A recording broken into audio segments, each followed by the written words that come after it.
Gilauman nga mirigyod ang Christmas alang sa mga empleyado sa Mandawi City Government ug mga magtutudlo din sa Lakbayan Sugbo. Kaya doon na sila madawat nga bonus. Si Nico Serino sa report.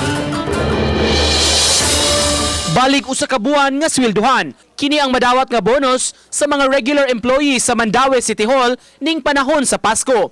Pasabot ni Attorney John Edu Ibanez, Executive Secretary, tinguha nilang makahatag og makahuluganon nga selebrasyon sa mga empleyado ug pahalipay usab sa ilang serbisyo.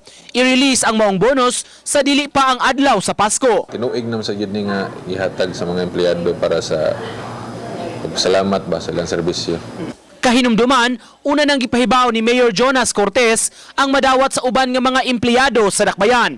5,000 pesos sa mga job order employees ug 2,400 pesos sa mga barangay health workers o BHW ug clean and green personnel. Garan sa ato ang mga job orders, moment yun ato ang frontliners. So, matagdan sa sila matod pas mayor, bahala ginagmay basta kinasing-kasing. Samtang sa Cebu City, giklaro ni Mayor Edgardo Labella nga 10,000 ug dili 5,000 pesos nga bonus ang madawat karong simanaha sa mga magtutudlo. Walay deduction o limpyo kining madawat sa mga magtutudlo. Then maybe Friday or Monday, mahatag na nato ang ilan.